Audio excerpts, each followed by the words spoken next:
Hello বন্ধুরা, D ব্লগসের একটা নতুন ভিডিওতে তোমাদের স্বাগত জানাই। এই যে গাছটা দেখছো, কি মনে হচ্ছে এটা? ধনেপাতা?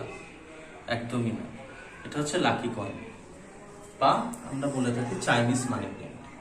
এর অরিজিনটা হচ্ছে চায়নাতে, দক্ষিণ চায়নার পাহাড়ি অঞ্চলে এই গাছটা হতো এক সময়। এখন সেটা বিশ্ব জুড়েই পাওয়া যায় আর কি। তো আমরা যে ভুলগুলো এই গাছটা নিয়ে জেনে এসছি, আমিও সেই জিনিসটায় সাফার করেছি, সেটাই তোমাদের আজকে ঠিক করে দেব। সেটা নিয়ে কথা টিপস দেবো তোমাদের। এই গাছটা একদমই ইনডোর প্ল্যান্ট নয়, এটার প্রচন্ড পরিমাণ আলোর প্রয়োজন হয়, সূর্যের আলোর প্রয়োজন হয়, ডাইরেক্ট সানলাইটের প্রয়োজন হয়।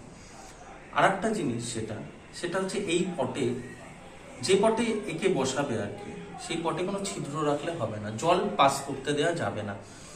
সব সময় এরকম জল মাটিতে যেন থাকে, তাহলেই এই গাছ খুব ভালো থাকবে, না হলে এই গাছ কিন্তু মরে যাবে।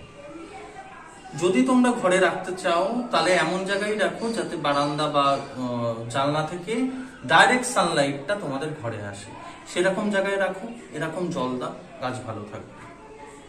আর লিকুইড কোনো ফার্টিলাইজার ইউজ করতে পারো, মাসে একবার 2-3টে দানা ডিএপি ফেলে দিতে পারো, গাছ খুব ভালো থাকবে। যে ভুলটা আমিও করেছি সেই ভুলটা তোমাদের সাথে শেয়ার করলাম, এটা তোমরা কখনোই করো না।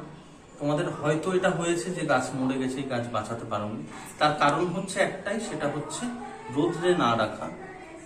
রোদ্রে না রাখা।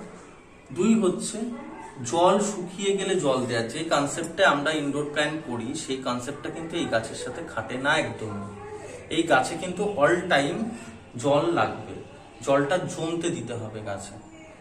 3, এমন পটে দেবে সেই পটটি যেন জল পাস না করে, গাছ খুব ভালো থাকবে। অসাধারণ একটা গাছ, খুব মেনটেন কিছু করতে হয় না, জলটা শুধু অল টাইম দেখবে যেন জলটা থাকে, ব্যাস গাছ খুব ভালো থাকবে।